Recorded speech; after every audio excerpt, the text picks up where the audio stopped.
Money Radio, discussing the business of making and spending money.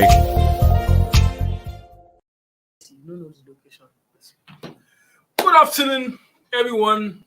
It's another exciting edition of the Agribusiness Desk coming to you from the Morning Radio studio of the Leadership Newspaper podcast channel here from the city of Abuja. It's an exciting day today, and I'm so excited to be here in the studio because, for the first time on this show, I have two doctors just beside me. One is here, and Dr. Idris is here with me, and then Dr. Habib also is here for the very first time too.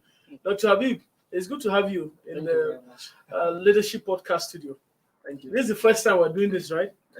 Dr. Idris has been here for a while, and it's really an exciting week. And then it's a week that is full of a lot of mixed feeling as well. Exactly. Just before we came on live, I was actually trying to also educate everyone through that the Queen is actually, we lost a very big, huge farmer, a great farmer at that. Most Nigerians don't know that the Queen is actually a farmer. Even in Nigeria too, Mr. President is also a farmer. So, Yes. But today we lost a very big one, the Queen of England, who everything she eats is actually raised within the palace and in England. And unlike what we have in Nigeria, where they import some of them, lucky for her, the Queen cannot eat she can't eat. Most of her meals are actually ready and prepared on their farmland, and it's really interesting. And of course, on the headline, we noticed globally, which was captured by almost all the international network across the country, the world, the Queen farmers actually queue up just in honor of the Queen of England, and they actually queue in their tractors. It was so lovely. It was so beautiful. And of course, as she was moving from the palace to Edinburgh, you could see that all the fields around that environment were all cultivated. The contrast with what we have in Nigeria is that the bush around the next palace and the next palace, it's a hideout for a lot of things. Yes. And I think it's a huge lesson that we all need to learn as a people. And they are our colonial masters, so we still take a lot of advice and we still learn a lot of things from England. Most of our policies and a lot of our system that we operate, somehow there's a lot of connection with it. So I think with everything we have been learning from abroad, we should learn this one. What do you think, Dr. Idris? It's very important. Yes. Very important. Instead of having empty farmlands from Kaduna to Zaria, for instance, or from Zaria to Abuja or Kaduna to Abuja, I think we should be considering how we can industrialize that space, put them to use, and to make sure that we are able to cultivate, grow, and create wealth for Nigeria. And so it's our own way of dealing with the headlines today on the show. And of course, we will go on a quick short break, and then when we return, we will introduce you to our topic, and then we can go into the conversation proper. Of course, we are not here alone. Mr. Abhijit is also joining us from India, and he flew all the way to India, and so he's making his contribution all the way from India, and he's really happy. It's exciting to have him join us from his own city in India. Mr. Abhijit, it's good to have you on the show. Yeah, good afternoon. Thank you very much. Thank you very much. So we'll go on a quick break, and then when we return, we continue. We'll go deep into the conversation, and we can continue on the show.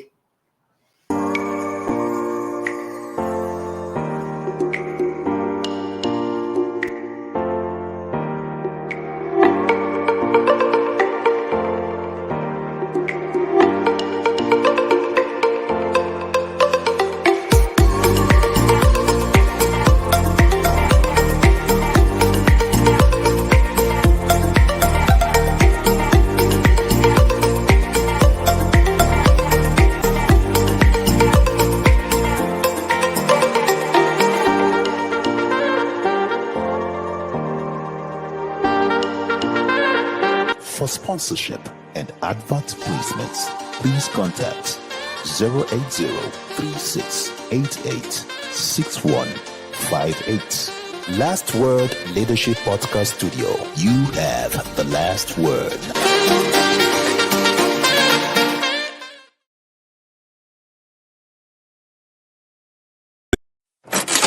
Money Radio, discussing the business of making and spending money.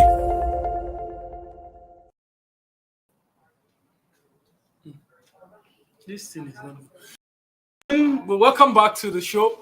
Of course, my name is Adadu Otse, the Agro Teller King on this podcast, and today we're going to be discussing quite a lot of things. Majorly, we're going to look at the large animal sector of the industry. And of course, like I said earlier, with me in the studio, we have Dr. Idris Yusuf, who is joining us here from the Ashish Life team to my right. And then, of course, we have Dr. Habib Aliu, who is also here with us to really talk about opportunities in the large animal subsector of the industry. So Nigeria is such a big country. We have quite a lot of number counting for us as a people, plenty heads who needs a lot of meat and production, as the case may be. And from across the country, meat, for instance, we can isolate the cattle, for instance. I have long been one of the advocates, people who have been really pushing for people to actually see the opportunity in this, in the large animal segment of the market. And so over time, we have been clouded with a lot of security issues where you have in the media, you hear much people talking about hard cattle rustling and everything is impacting our economy, how some of this little conflict are also impacting this segment of the market. So most people are carried away with all of this negativity and don't tend to really look at the opportunity side of it. For me as a person, when I look at the average header who is moving his flock from one place to other, what I do most times is, especially when I'm driving or they obstruct the traffic, in my mind, I'm like, wow, 200 million. Because I can just pull it together and say, oh, this cow could be like 200,000.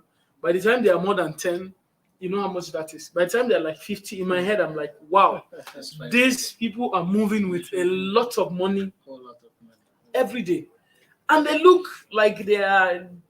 I am one of those who actually still don't believe that headers are actually poor people. They are not. Yeah. They have so much money in their control, so much wealth, actually.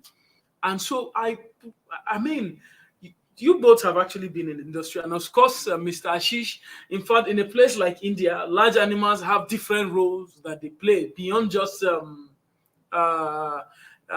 meat. Some of the large animals are a symbol of worship, and people grow them for different reasons. And today we'll be talking about it. Let's help Africa understand the role, the opportunities that exist in this country, in that subsector. Is it just about meat, milk, or any other thing? We'll start with Dr. Idris. Please bring us up with some of these opportunities in the large animal sector so that we can appreciate the fact that this industry, it's enough to sustain us beyond oil and gas. Thank you very much. Good afternoon, everyone. When we are talking about large animal, we have different categories. You know, for instance, if you are going to take a lot of food, there's huge opportunity in it. And when we look at it as a subsector of agriculture, or subsector of livestock industry, large animal, we are not doing, we are underutilizing the opportunity in this part of the world. Underutilizing the opportunity. We are underutilizing it. So by the time we think about, let's take cattle for instance, because we are talking of large animal, we have the bovines, which are the cattle, we have the equine horses, we have the porcine, which are the pigs and the family. In the subsector, we have swine, we have small animal ruminants like goat and sheep. All these are division under the large animal. And when we are taking cattle, for instance, the beef alone, we are not even producing enough to go around the country. And when we are talking of dairy production, dairy farming, that's rearing cattle or rearing cow for the purpose of milk. Look at the whole country. Look at the whole Abuja as a whole. So How many dairy farms do we have? most of our milks are actually imported We're from. importing them. We're importing them. We don't have. Look at the milk for ice cream, the milk for yogurt, the milk for so many other things. We're importing them. So we are not utilizing the opportunity we actually have. If you look at the whole North Central as a whole, of which I cover, and I move around the whole North Central, how many dairy farm that is producing milk do they have? We can't. We can't count. If we are going to count them, maybe 1 or 2 or 3. But if you go to developed country, this sector is actually there's a lot of investments going into it. There's so much money in There's this so industry much that money to be made. Look at the powdered milk. even when we talk about it, it's as if though, do we call them for extra family meeting or? The thing is that we need to encourage a lot of investors to actually go into it. When we are producing whatever we are consuming and we are not importing, we are in a way conserving our foreign reserve. We are in a way helping our inflation. We are in a way helping our economy. Because we are not even there. We have not even started. When we are talking in terms of milk production, in terms of dairy farm, and we are talking in terms of farm, in terms of beef production, we are not there. When we are talking in terms of goats, look at everywhere. If you go to the south, most people even prefer goat meat and everywhere. And we are not producing. We are still importing all this. We are bringing them from the north, from the neighboring country into Nigeria, and we have the land. We have everything that it takes to actually go into to actually utilize this sector. And of course, I would also like to have your opinion Habib, on this issue. How do we harness this opportunity in the large animal subsector of the industry? Thank you very much. Good afternoon to the listeners. I would like to come in from the sector or from the angle my colleague just dropped the point now. We should drop this belief that keeping or rearing of large animals should leave it to Fulani people. When you talk about cattle, no, don't let us go there. Just to the headers. That's one. Two, we should believe that from this large animal, getting beef, milk, in fact, look at cattle for instance. If nothing is like in the whole body of the cattle, everything is useful. Starting from the horn, from the skin, from the meat, from the milk, from the urine, from the feces. Bring me up to speed. The urine, I don't understand. That thing smells very odd. I wouldn't want us to go in there. Okay. It's a bit scientific. Okay. It's kind of deep. But basically, it can go into like an organic manure. Thank you very much. You see a lot of people. In fact, I've seen a farm whereby farmers line up. In fact, booking just like the way they are booking for chickens, booking for manure. Imagine, I've seen people where people utilize this opportunity for only manure. Now go back to meat, where you see where people are processing meat. Now, virtually all we consume. In fact, it's even it's shameful that it is not even enough for the country. We're exporting it again. The meat that is not enough for us, we're exporting it. Milk, we're exporting it. Skin. Can you imagine that? We're exporting it. Virtually everything, we're exporting it. So last week, on the headline, I think the custom actually intercepted genitals of donkey. And in my head, for the first time, I grew up in Kano, but donkeys were everywhere where I grew up in Pacheco. So I never knew that there is so much money to the extent that we understand that the far Asia countries are already coming just to harvest that. And from what I gathered from my research, I realized that the genitals are actually form part of a major delicacy in that part of the world that they can pay any amount to have that meat. I'm like, wow. Just a few months ago, I was actually against even people slaughtering donkey for meat. But of course, for the export value and the opportunity to create for us to even create wealth, I think those are areas in these large animals that we need to People really need to understand. I mean, we are all in this room. Our shoes, everything, Yes. the leathers on everything we The have, hide and skin is for the industry. You can and even for Pomo too. It's just that they It's not said even enough for us. for even for the Pomo. Is it enough for Pomo before we It's talk not enough about for it? let's leave that area for more. We need to build the economy. We need to go to the industrial aspect of it. So when you are going to farming, you want to improve the economy, and you actually want to get return on your Dr. Idris, investment. but is it that Pomo is not improving the economy? I don't understand. Because for me, there are people who cannot do without Pomo like on a daily basis. Yeah. Okay. So we'll bring up Mr. Abhijit to the conversation. Mr. Abhijit, are you still with us? Yeah. I'm still with you. Okay, so I mean, of course, you are with us here in Nigeria. You just had to rush to India to do one or two things, and then I know in few days' time you are back in Nigeria as well. Yeah, sure. The large animal industry, in view of the progress that India has made and across Africa, how do you think that people in Nigeria and indeed Africa can take advantage of this opportunity in this industry? So first thing I would like to, like Dr. And Habib I can said, actually see a large animal just beside you. One is milking on the image that is behind you as well. yeah, that's a cow. That's cow. Yeah, that's a cow. Yeah. That's cow, and that's our Lord Krishna. That's our Lord Lord Krishna. Krishna. Yeah. So in India is beyond even for meat. Interesting. See, India, a large animal in India. There are communities they used to eat beef as a meat. We used to produce large animals, but mostly large animals here are for dairy. For milk, and at the end, their skin.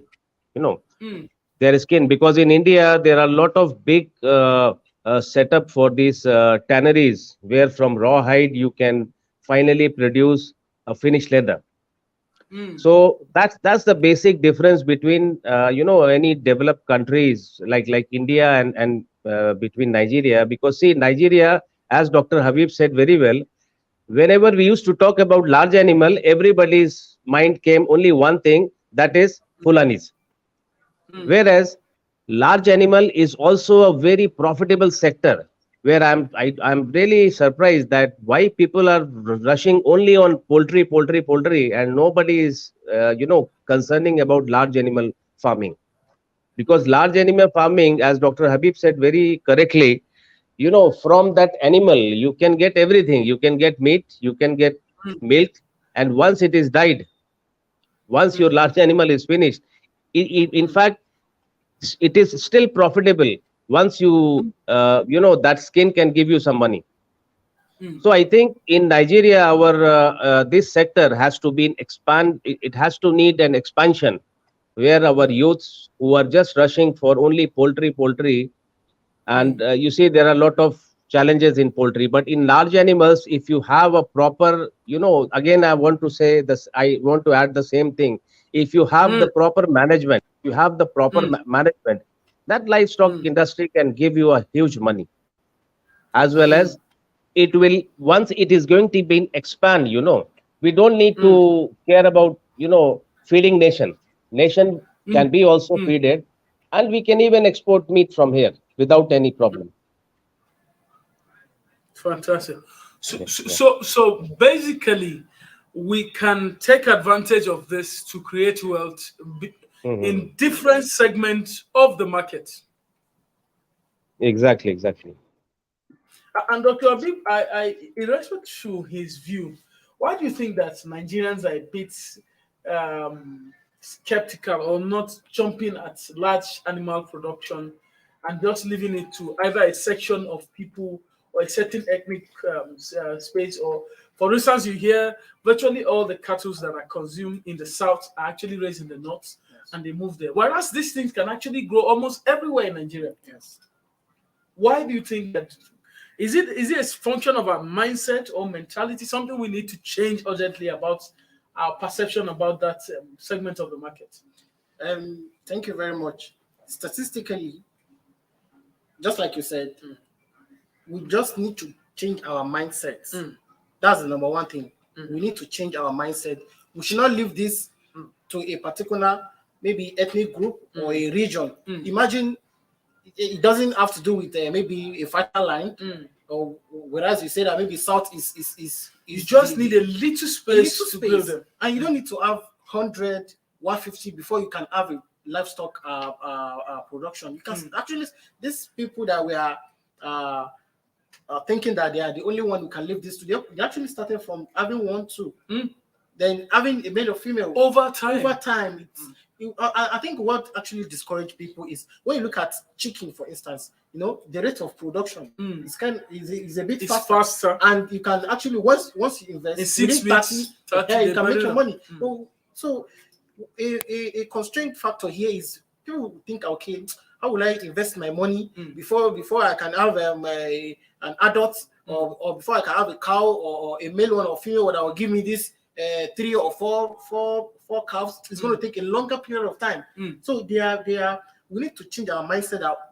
Don't just look at the time frame and the immediate reward. Because it's like in this part of the world, we like sharp things. We like I don't know, maybe Nigerian, the Hollywood movie, sort of all of those it has created a lot of things. 2-3 things you have millions with you. You have millions. Maybe that's what is impacting us in our mindset. It is. So we should not limit the having this large animal sector to a particular ethnic group or a particular region in the country. By the time we have it in the north and the south in the east, so before you know, the statistic is going to shoot up. The economy is going to have a positive effect on the economy. Same way you can make money from the east, from the south, from same business. Imagine somebody for consuming the beef in the south. Imagine the cost of transportation that it would take for them, and the cost of getting the beef in that. You can't compare it.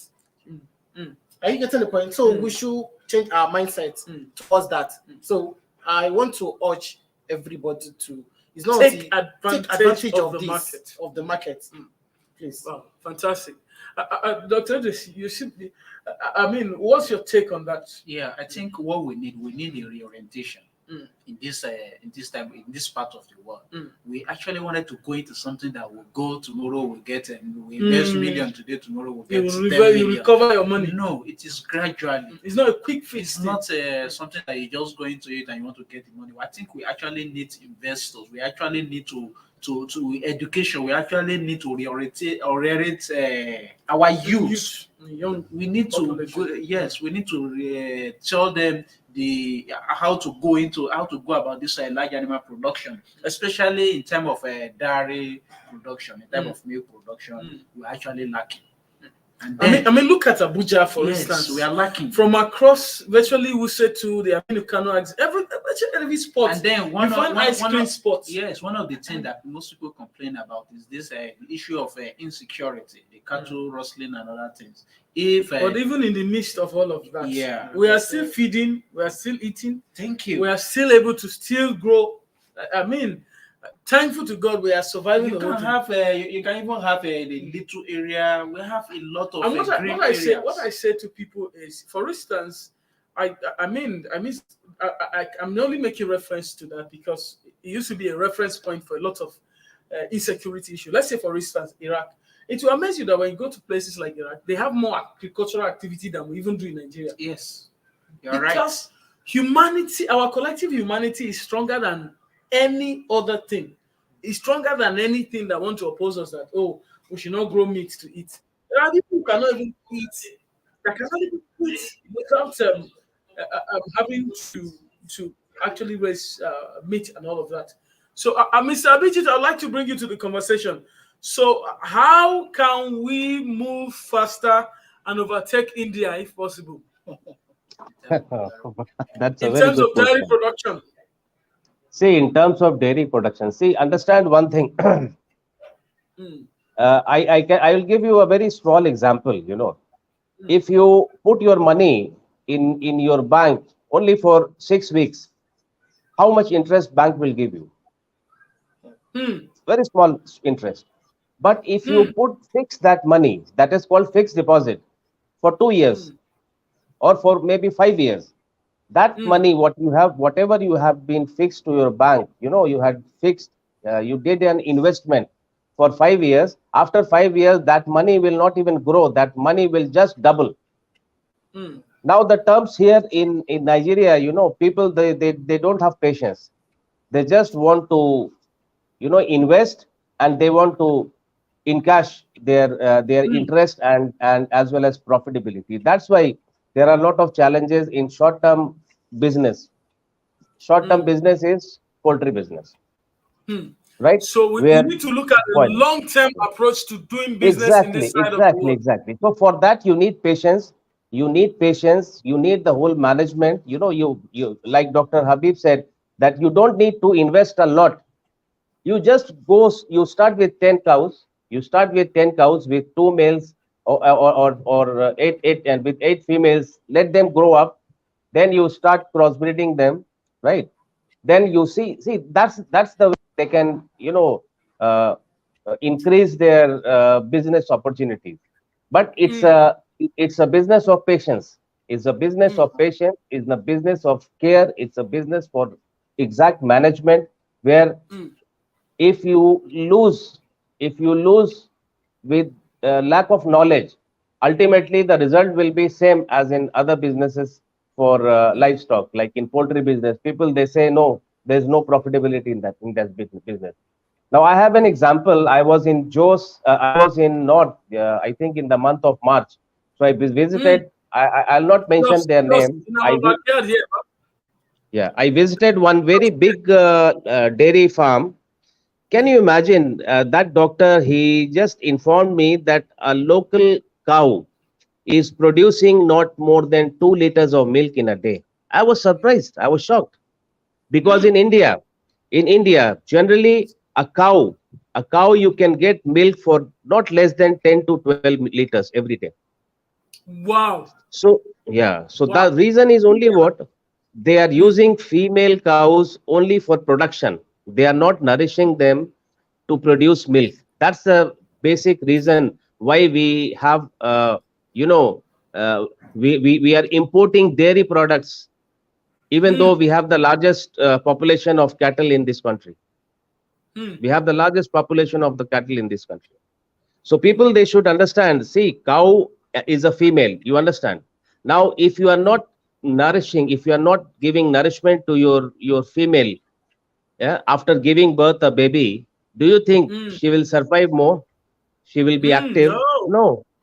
Be tough So on that's her. that's the basic reason. So they are just using female cows only for production, not for milk, not for that's the basic reason. So I think people for Nigeria who are doing this business as a dairy farmer, they should understand one thing, that is the only female cow who is producing profitability for that particular farmer. So he have to be very careful, and he have to give nourishment to that female cow, so that not only production of newborn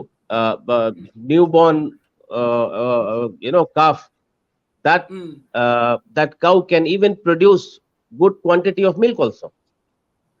So that's a lack of management. That's a lack of education, and traditional way, the way our Fulanis used to do it. You understand? Wow.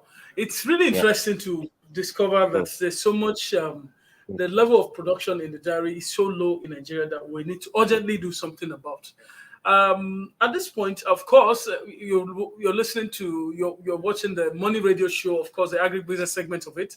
My name is Dado Ote. Of course, we're discussing opportunity in the large animal subsector of the agricultural sector in Nigeria and by extension, Africa. Because yes, is by extension, because Nigeria basically swallows every other part of Africa, and it's good to be on this side of the continent. And of course, but we need to do more than we're doing now. Dr. Habib, at this point, I would like to take your closing remarks. What will be your advice for somebody who wants to invest in this industry? Okay. Number one, I would like to advise whosoever want to invest in this industry that actually this is not a Bitcoin that you Whoa. that you think is just by the time you just invest before you know, and this is not what you say. Okay, put 10,000, you get 100,000 in the next 24 hours. No, it is a business of patience, just like he said, and it's a business of risk. You have to think, but it's a long time business that at the end of the day, you be like, I don't know, I would have invested more than this. So there are lots. Imagine now we've been talking about cattle, cow. We've not talked about the horses, the goat and sheep, the pigs. There are a lot of opportunities there. But if you can be patient enough, by the time you invest, I can assure you that no, there will be return there will on be a high investment. return of investment in this. So, Dr. Idris, I mean, from your interaction with a lot of farmers, can you advise us on your closing remark on how best this can be achieved? Yeah, my own is an encouragement to everyone who want to invest into large animal sector. We are taking the cattle for instance, so we are talking about cow, because if you look at the cattle or cow, the beef and the milk is widely acceptable across the major religions in this part of the world and across cultural diversity.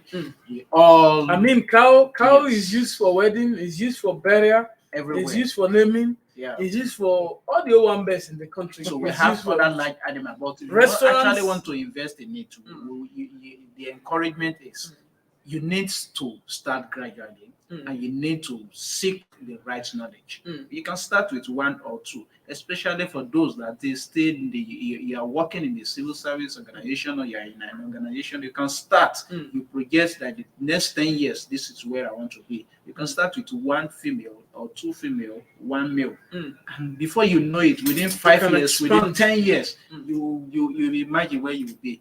Don't just look at it that you want to take it, you want to go into it, and you want to invest 1 million today. In the next 6 months, you want 5 million. No, it's not that kind of business. But actually, if you invest in it, your return will come. So that's the encouragement. Okay, so we have some questions coming in.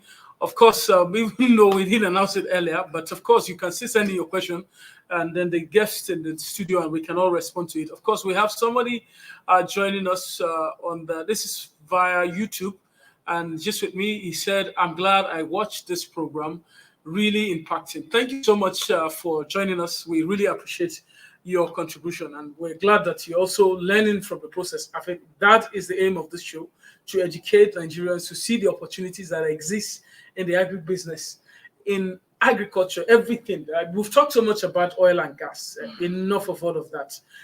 We will never do without food, and so we're glad that people are learning and also following the conversation. Mr. Abhijit, in your closing remarks, what will be your advice to us as a people and as a region in this regard?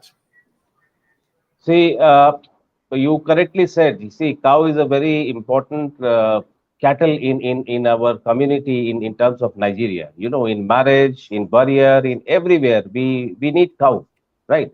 Now, for that purpose, why it's been limited with a small, with a, defined community. So let us come out, let us start with a, long-term investment. As a long-term investment for a cattle farming, whether it is cow, goat, sheep, or horses, and enjoy, investment today, like Dr. Habib said, it's not Bitcoin. Bitcoin is a short-term investment where you invest and you get reward.